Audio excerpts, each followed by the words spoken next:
Okay, we are starting brand new prophecy insights.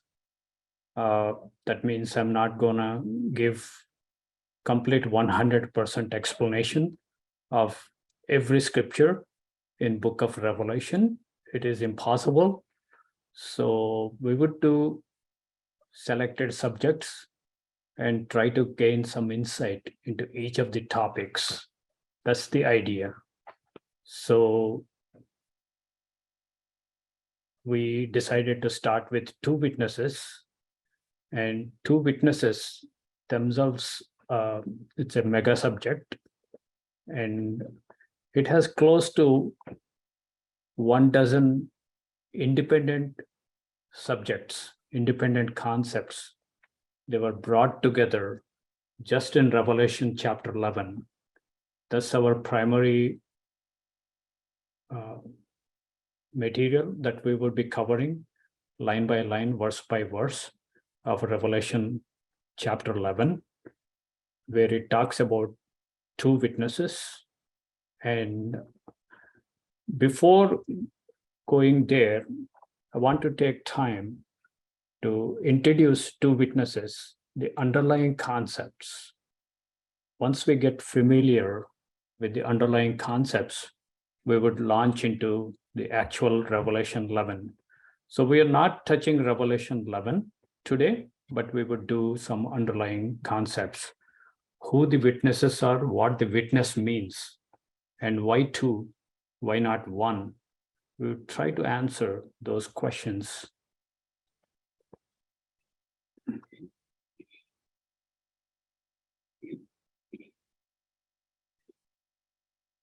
And I want to limit my presentations to 45 minutes. All of you, most of you have sacrificed your time and had to reschedule several things to come midweek. I greatly appreciate your interest, and I'm very sure God appreciates your efforts, making efforts to learn His word. And let us learn together. Let us dive together into the holy word of God.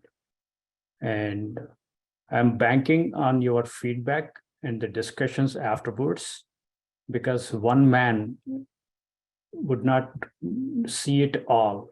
We need multitude of witnesses. We need counsel, multitude of counselors. There is where there is safety. And we basically go through the etymology, the Greek words used for two witnesses. The word witness is martyr or martyrs. Martyrs is translated as witness primarily, and it is also translated as martyr in case of Stephen, who perished, who was murdered by his opponents for witnessing to the truth. So King James translators used martyr instead of witness, but the underlying Greek word is martyrs. Martyrs is the Greek definition, one who declares facts directly known to himself or herself. Speak from first-hand knowledge or experience. So you become a witness on who tells what he or she believes, even at the risk of being killed. So this is a third definition of martyrs.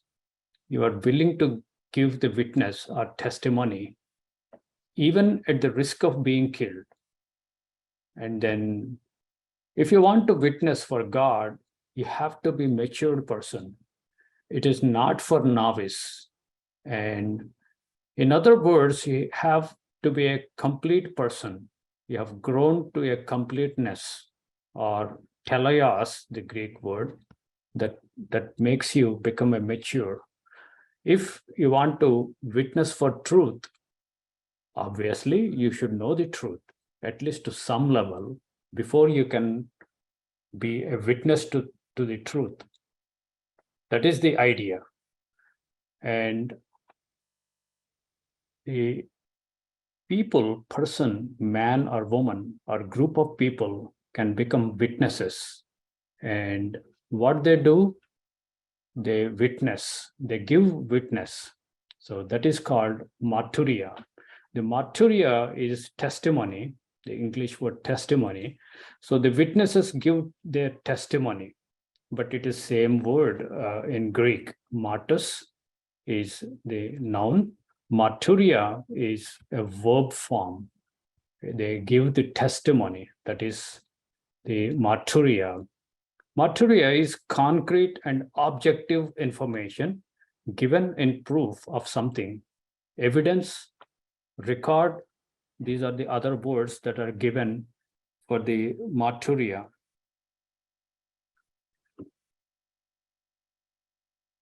And really, when it comes to a witness, the expecting of a witness is somebody who witnessed an incident or some series of incidents that happened, and a man or a woman witnesses those events or situations firsthand, and with their eyes and ears, they see that and they remember as much as they can, and later on they give evidence, they give their witness.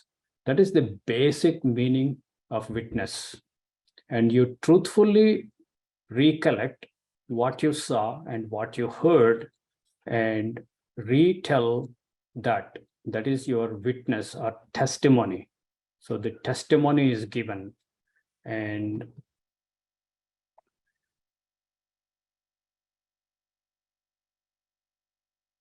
why one and why two witnesses? What is the difference between one and two witnesses?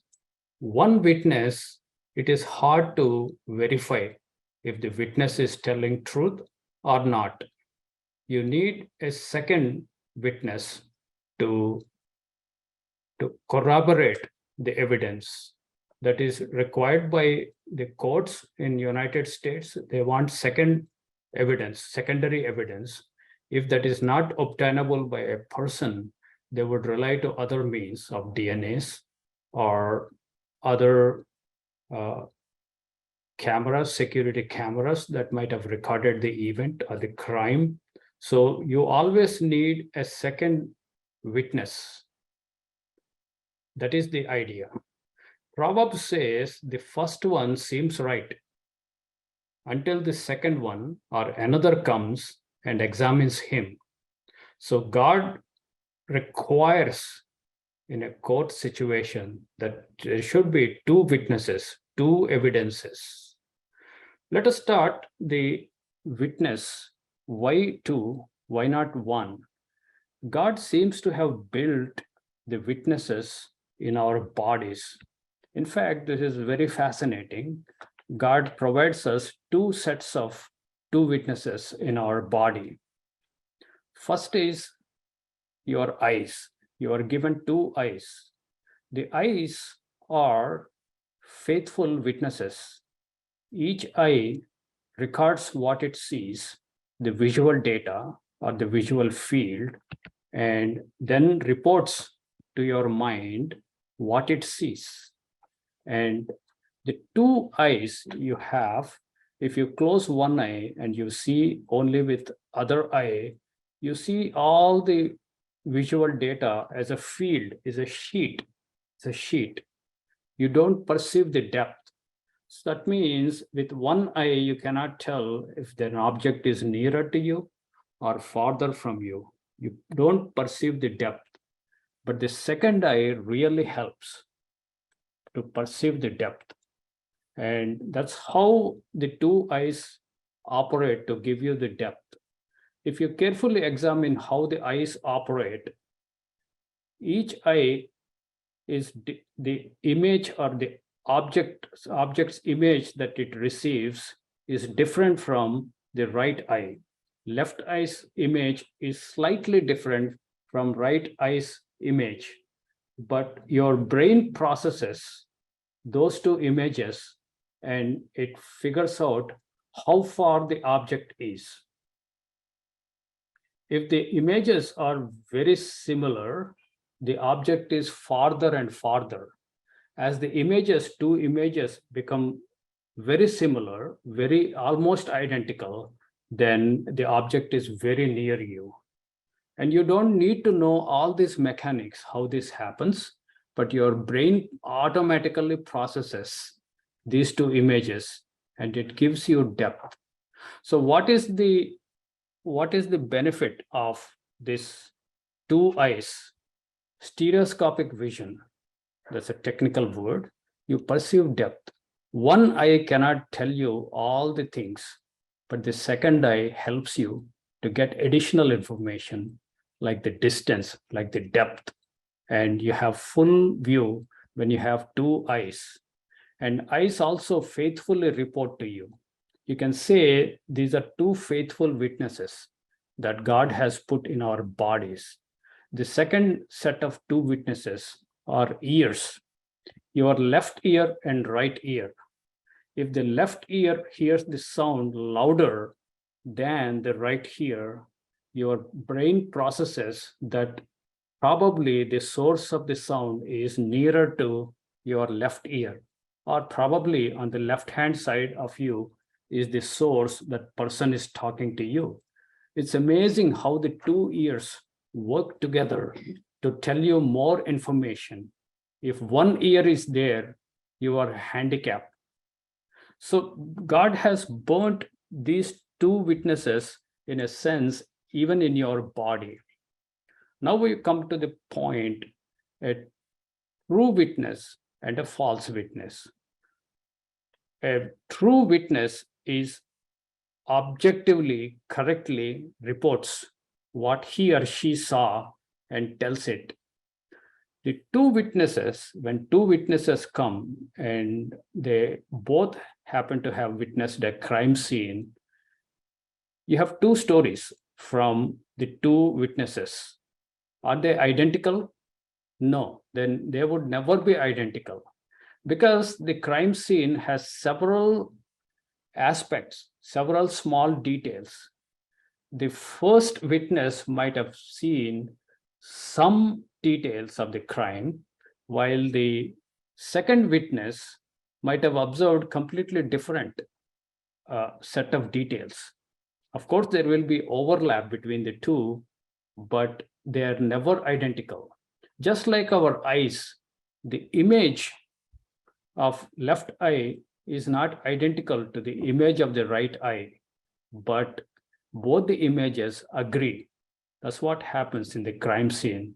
When the two witnesses have slightly different stories, they are not identical, but their testimonies have to agree. That's how they become true witnesses. And another aspect is true witnesses have to completely describe what they have seen, not hold back any of the details. That is a requirement. That's why they take you an oath or affirmation that you tell whole truth and all truth and nothing but truth. So this is a requirement. Any shortcoming of this is a false witness or a fake witness or untrue witness. God in his word uses different kinds of descriptions. He calls my faithful witness, or sometimes he calls righteous witness, or sometimes true witness. So these are the objectives of God. Now, this is primary definition of the two witnesses. And let us go into the Old Testament and find some details. You would never gonna understand Book of Revelation unless you consult the Old Testament, both the law and the prophets. Really, the clues are there, and you have to pick up clues from Old Testament. And other thing is, when you study Book of Revelation, there should not be any private interpretation. That means if a scorpion-like object with a tail is flying in one of the descriptions of Revelation, then you should not go to Apache helicopters. There is no relationship, because Bible is its own dictionary. and its own interpreter. It interprets its own words, its own symbols, and it has its own meanings of dictionary. So you have to consult Bible only and nothing else, and no outside interpretation God allows. And God gave a complete Bible, which itself interprets every symbol, every object, and every description. For us, it is to go and find out and dig, because it is glory of God to conceal things, but it is glory of kings to find out things which are concealed. God expects us to be kings. After all, we are called kings and priests. We have to dig out and find out. There is a work to do. So there is no private interpretation, at least in my presentations. We go and dig out scriptures, and scriptures interpret scriptures. We find answers to the New Testament, and especially book of Revelation from Old Testament. And Genesis is a big, important book that you find lots of clues about New Jerusalem and the last chapters of book of Revelation. And we find two witnesses also. God gives us clues and explains what we find in Revelation 11. That is our target. And also book of Revelation, if you're reading in English language, you find one thing missing. That's called Simeon. In the first chapter, first few verses, God tells that, actually Apostle John writes, as he was shown, these things should shortly take place. And he's signifying. The word signify in English is quite a bad translation. Probably they couldn't find a better word in English. The word signify comes from sign. Sign is from Simeon. This is a sign, translated sign. Simeon is a pointer to aid perception or insight. It's a flag, it's a beacon, it's a token. What it means is whole book of Revelation is in terms of signs. That's how God is signifying. He is using a language of signs, or semeion in Greek. Semeion is, what it tells is, if there is a woman in book of Revelation, it is not woman.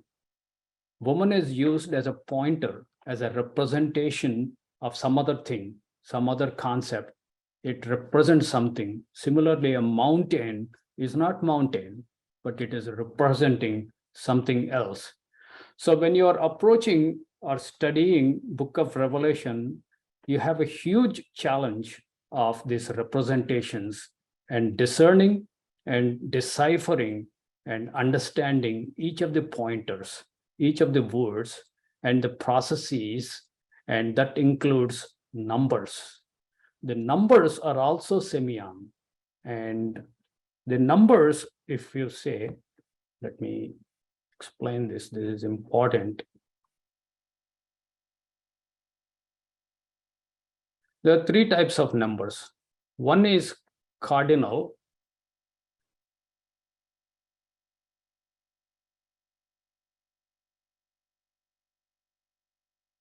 Cardinal numbers are 1, 2, 3, 4, 5. These are cardinal numbers.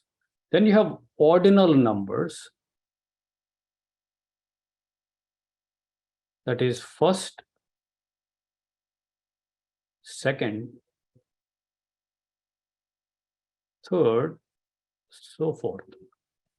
So both are used in book of in Bible. And then you have a third category called semeion numbers.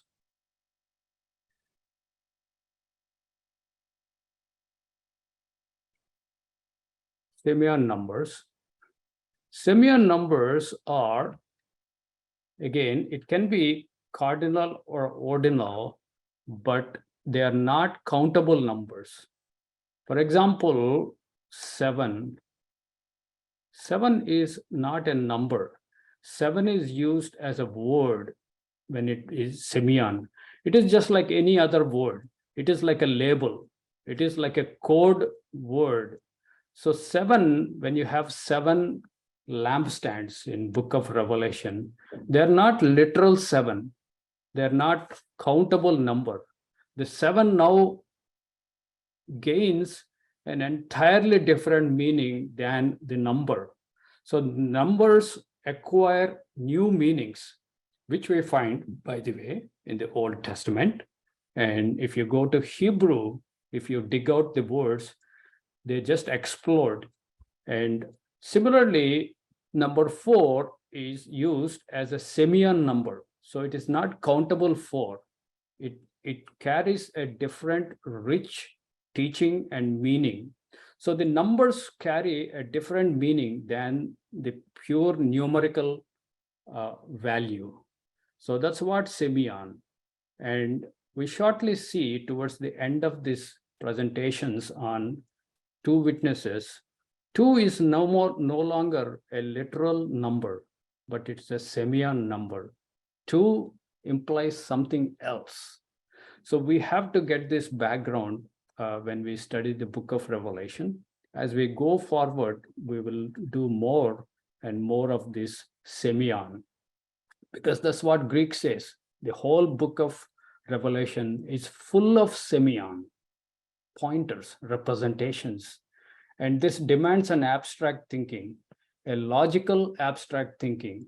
If you are good at math, probably because algebra and most of the math is very abstract in its nature, you have easiness to understand this abstract language.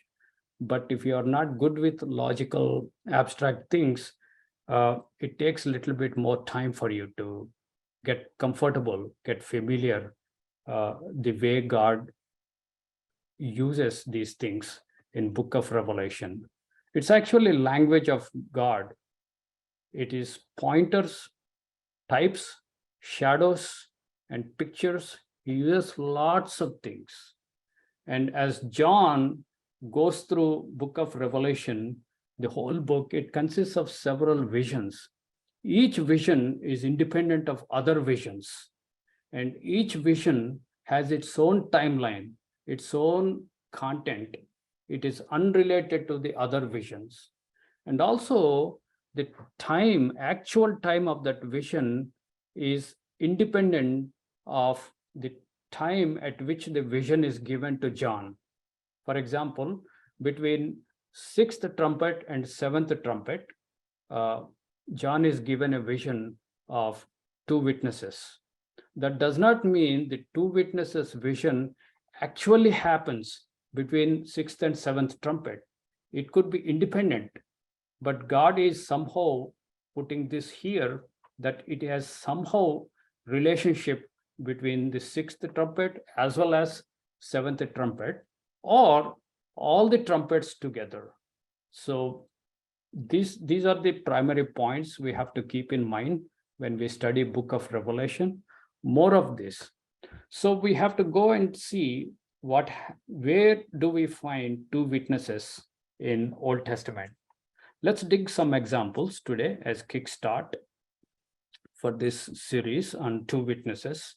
We will go to Deuteronomy 17. This is a court scene, and court, you are presented with 2 witnesses.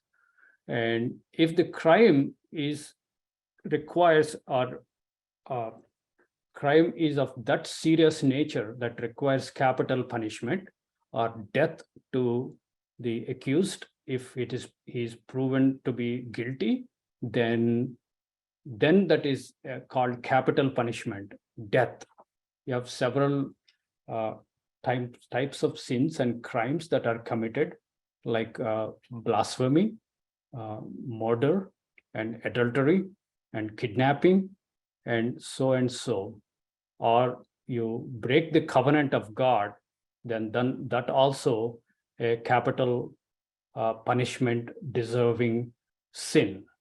So whenever there is a capital punishment, God requires there should be 2 witnesses. And 2 witnesses now start here. And when two witnesses come, their witnesses need not be identical, but they must agree. They should agree. If they are true, they will agree. And you see, God uses two witnesses all through his scripture.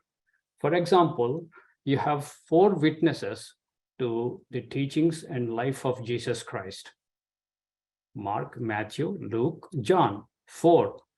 Are those four books identical? No. But do they agree? Yes. That's how the witnesses do agree, even though they are not identical. Just like your eye, left eye's picture or image is not identical to right eye, but they agree. That's how they logically agree. For example, there are two parables he gives: parable of talents and parable of minas. They're almost very similar. They almost teach same thing, but they are not identical. Why God gives? Perhaps he is giving us two witnesses, how they work together, and gives you the richness of teaching when it comes to parable, and richness of evidence when it is a crime scene. And let's see why and how God requires two witnesses, and what is the role of true witnesses versus false witnesses.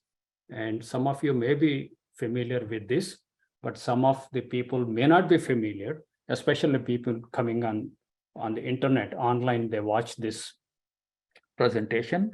For their benefit also, I'm repeating these things. These are like foundational verses for two witnesses.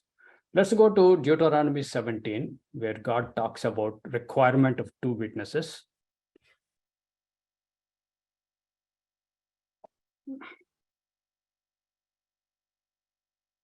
If there be found among you within any of thy gates, which the Lord thy God giveth thee, a man or a woman, no differentiation, that has wrought wickedness in the sight of the Lord thy God in transgressing his covenant. So covenantal breaking the covenant, that this is Sinai covenant, and has gone and served other gods and worshipped them, either the sun or moon or any of the hosts of heaven, which I have not commanded. That is the violation of or breach of the covenant, Sinai covenant. And it be told you, that is the judge, and thou hast heard of it and inquired diligently, and behold, it be true, the thing certain, that such abomination is wrought in Israel. Remember, the whole nation of Israel is in covenant relationship with God and Sinai covenant. Other nations are not. Then shalt thou bring forth that man or that woman which have committed that wicked thing unto thy gates, even that man or that woman shall stone them with stones till they die. The punishment is stoning, the capital punishment. And these have very, very interesting connections. Why stoning? Because he would later on use the stones to kill or to destroy or to judge. And at the mouth of two witnesses or three shall he that is worthy of death to be put to death. But at the mouth of one witness he shall not be put to death. God requires there are two witnesses you should have before the man is punished. Otherwise, don't punish man, let him go. But if there are two witnesses, and then you can start the trial. And the hands of the witnesses shall be first put on him, put upon him to put him to death, and afterwards the hands of all the people. So the two witnesses, if they're found to be true, then they are part of executing the judgment, executing justice. So the true witnesses are the first people to initiate. That's what Christ said. Let him with no sin cast the first stone. When the woman caught in adultery brought to him, he said, it's not a fair trial. It's a bad trial. they don't have both the parties.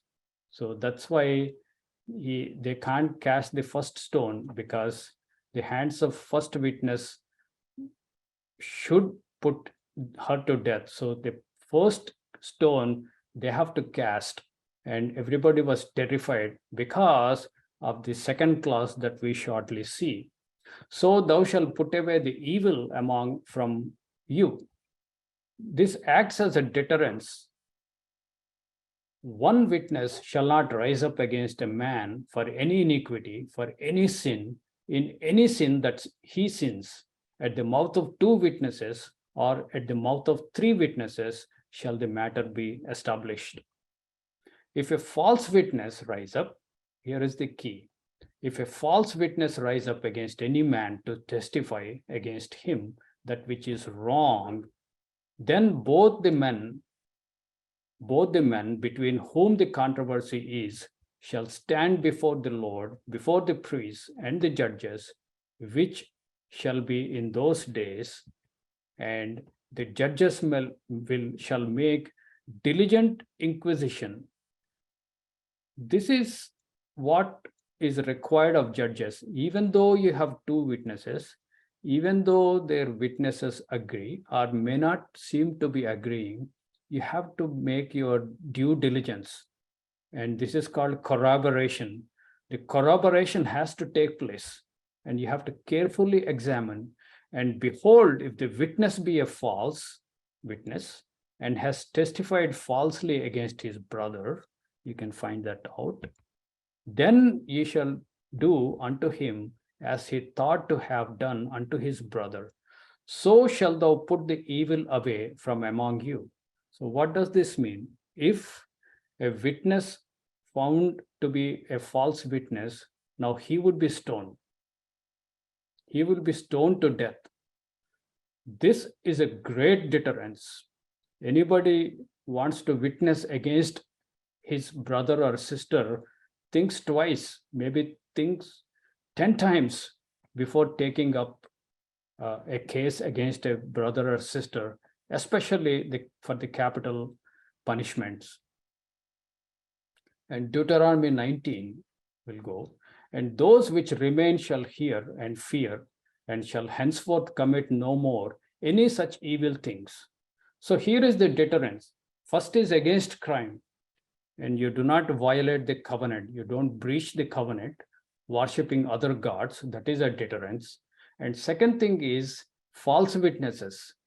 Nobody dares to initiate a false witness, because if it is found out, you will be stoned to death. If a false witness rises up against any man to testify against him that which is wrong, and thine eye shall not pity, but life shall go for life, eye for eye, and tooth for tooth, hand for hand, foot for foot. What is God saying? Is God merciful? Yes. Does he have grace and mercy? Abundance. But when administering justice, would he exercise mercy? No, according to the verse. Thine eye shall not pity. When executing justice, there is no mercy, no pity. That's how God works, and that's how God operates. But justice is justice. If somebody is guilty, he is guilty. If somebody is innocent, he is innocent. But after that, after the justice, after the judgment, there is mercy. Mercy triumphs over judgment later on, but at the time of administration of justice, there is no mercy. And these are two witnesses in a court scene. It could be a secular matter, or it could be a religious matter, or a spiritual matter, or in other words, matter pertaining to God and his work. So these two witnesses, you have responsibilities. A witness has to be true witness, and there should be a minimum of 2 witnesses. 3 is even better, and still you have to do your due diligence and thoroughly examine the case, thoroughly examine the witness, witnesses and witness they provided, and then make the judgment. That's the court scene. And then the two witnesses, God takes us to another level where they are part of his work. It's incredible. Numbers 13. Where else do we find two witnesses in scriptures? There is another important place is two witnesses, Joshua and Caleb.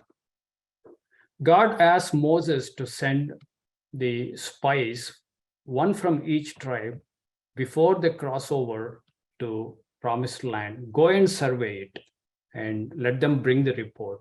You have two witnesses that are true, accurately, correctly describes the promised land. It is a land flowing with milk and honey, but there are other 10 false witnesses.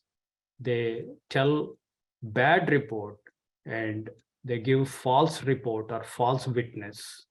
And what is the end result?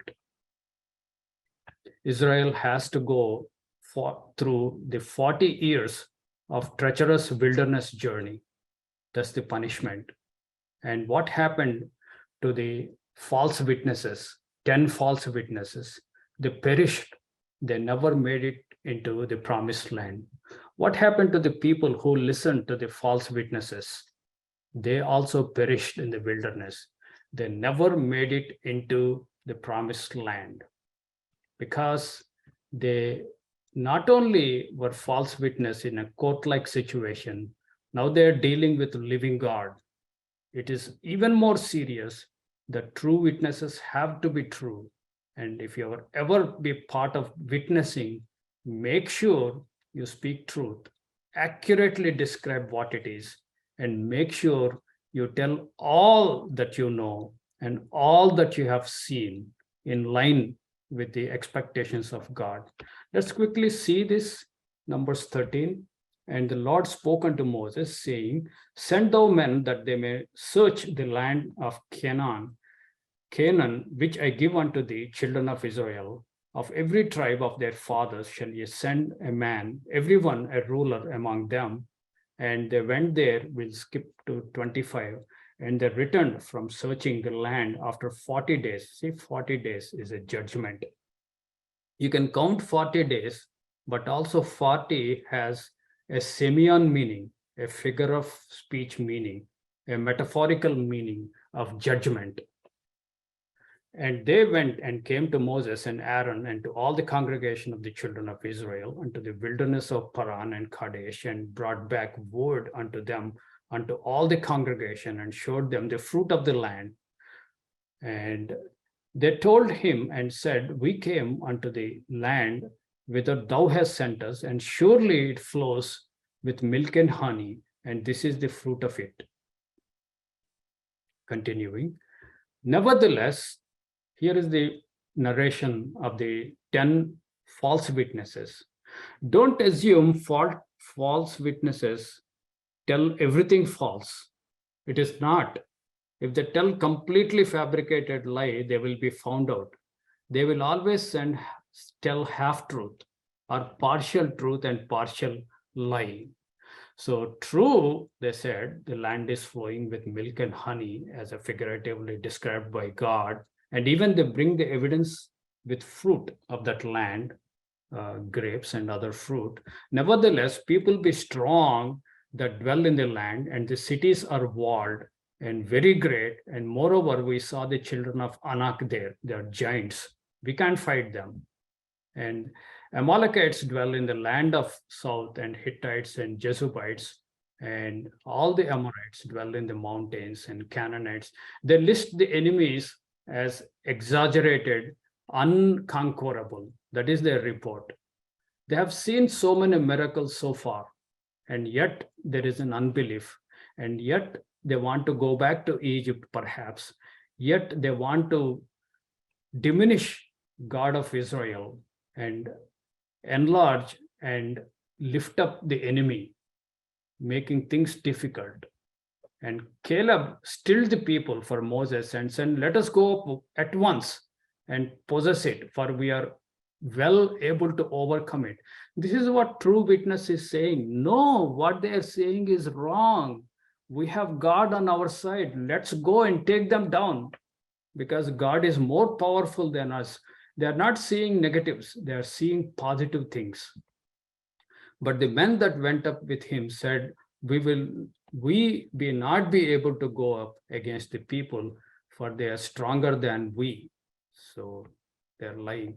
And they brought up an evil report of the land which they had searched unto the children of Israel, saying, the land through which we have gone to search it is a land that eats up the inhabitants thereof.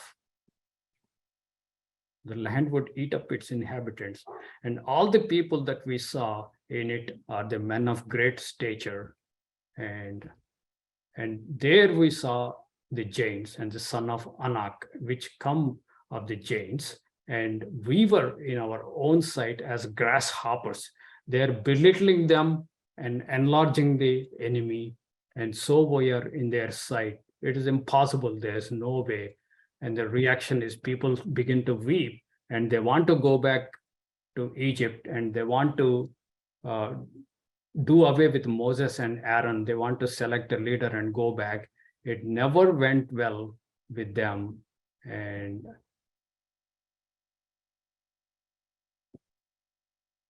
here the Joshua and Caleb, true witnesses, tried to encourage them. And finally, they tore their clothes, they rent their clothes. What is this the people are doing?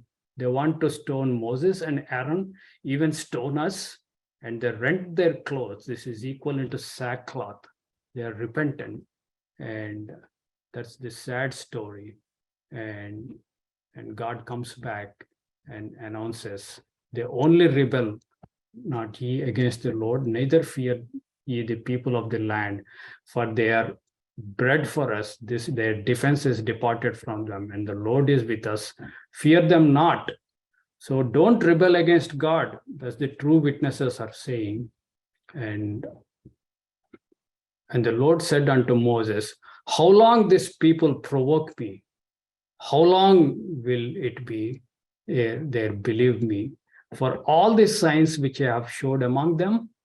So God pronounces the judgment on the false witnesses and those who believed false witnesses. And the true witnesses, Joshua and Caleb, are the only two adult men that make it into the promised land. It's a type and picture of kingdom of God. That brings us to the end of the presentation.